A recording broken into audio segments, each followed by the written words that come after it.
안녕하세요. 오늘 양자 컴퓨터 관련해서 보내주신 자료들, 정말 흥미롭게 봤습니다. 네, 안녕하세요.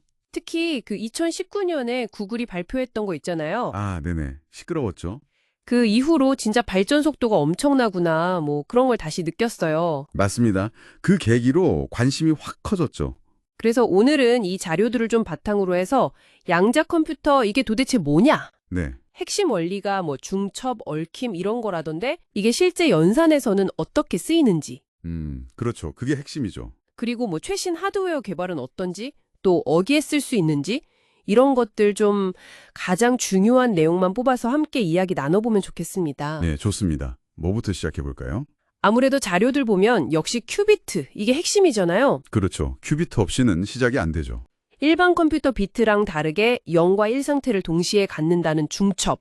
이것 때문에 계산 능력이 막 기하급수적으로 늘어난다는 거, 이게 제일 먼저 눈에 띄더라고요. 네, 맞습니다. 그 n개의 큐비트가 2의 n제곱 상태를 그냥 한 번에 표현하니까요. 와, 이 n제곱? 네. 특정 문제에서는 그래서 정말 압도적인 성능을 보여줄 수 있는 거죠. 그러면 뭐 10개만 있어도 1024가지 상태를 동시에 다루는 거네요. 그렇죠.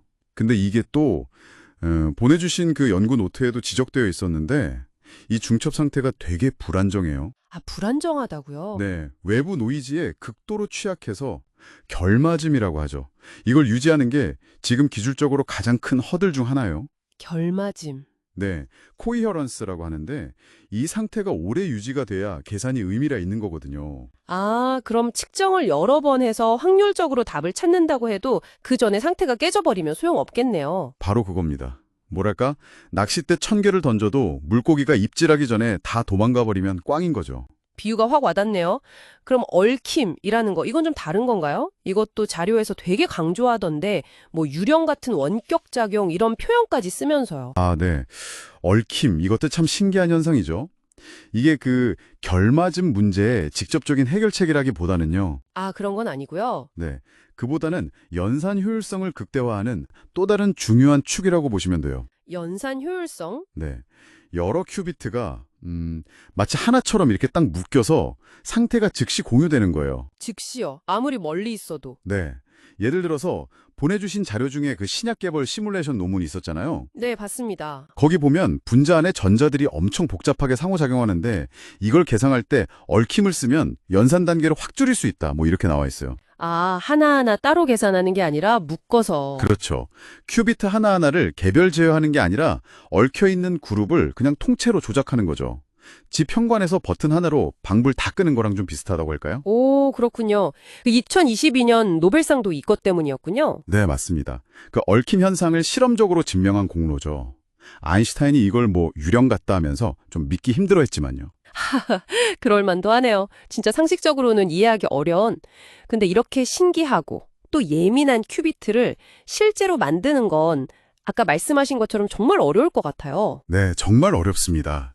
그래서 환경이 중요하고요. 자료에도 보니까 여러 방식이 있던데 특히 그 IBM이나 구글이 쓰는 초전도 큐비트 방식, 이거 극저온 냉각 문제가 와, 심각하구나 싶었어요. 헬륨 고갈 문제까지 나올 정도면요. 네, 그 초전도 방식이 칩 위에 회로 그려서 만드는 거라 큐비트 수를 늘리기, 그러니까 확장성 면에서는 좀 유리한데요.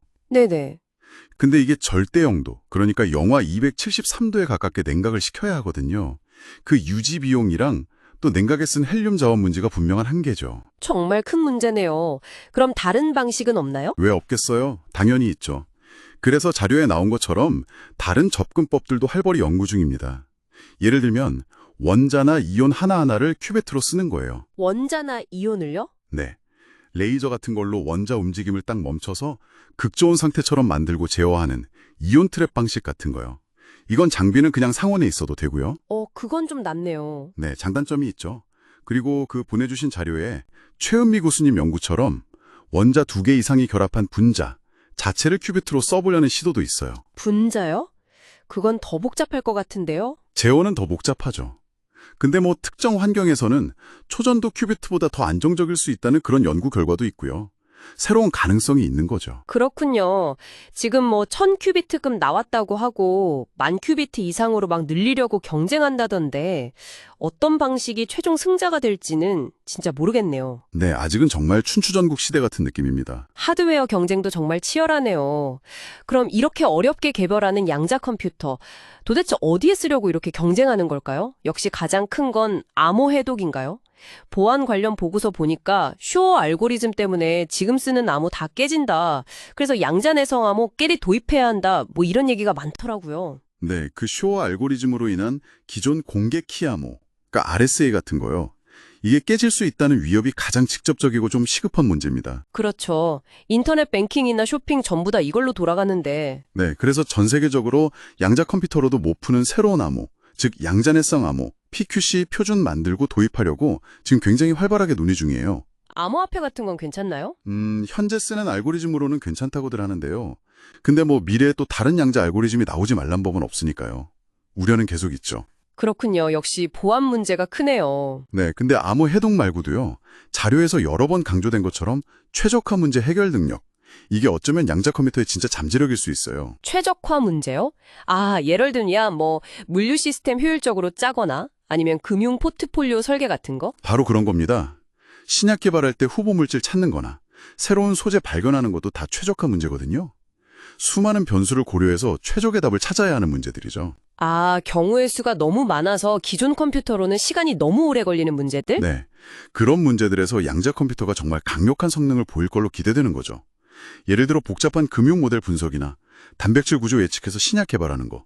이런 게 훨씬 빨라지거나 아예 기존에는 불가능했던 계산이 가능해질 수도 있어요. 와, 단순히 계산만 빨라지는 게 아니라 아예 새로운 발견이나 혁신이 가능해지는 거군요. 그렇죠. 그 파급 효과가 어마어마할 수 있다는 겁니다.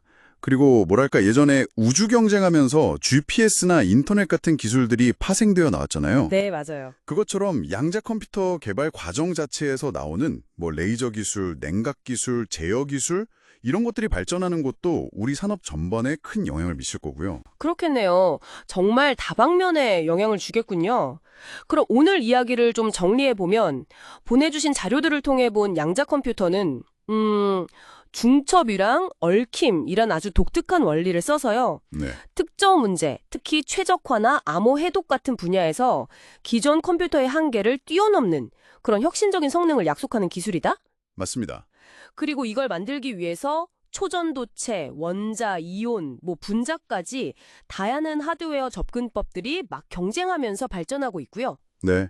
아직 넘어야 할 기술적인 장벽들이 많긴 합니다. 그럼에도 불구하고 그 잠재력이 워낙 크니까 전 세계적으로 연구 개발 경쟁이 정말 뜨거운 거죠. 네. 여기서 우리가 좀 생각해 볼 질문은 이런 것 같아요.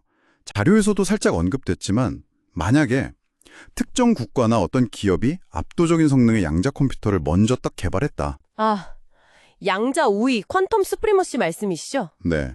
그럼 그 암호 해독 능력을 포함해서 이 양자 우위라는 게 가져올 지정학적 또 경제적 파급력이 과연 어느 정도일까? 생각만 해도 좀 아찔한데요. 그렇죠. 단순히 기술 발전 문제를 넘어서 어쩌면 힘의 균형 자체를 완전히 바꿔버릴 수도 있지 않을까? 뭐 이런 고민을 해볼 필요가 있다는 거죠. 정말 중요한 질문이네요. 단순히 기술을 넘어서 사회 전체에 미칠 영향을 고민해야 한다는 말씀이시군요. 오늘 저희가 함께 살펴본 이 내용들이 양자 컴퓨터라는 이 거대한 변화의 물결을 이해하시는데 여러분께 조금이나마 깊이 있는 통찰을 더했기를 바랍니다.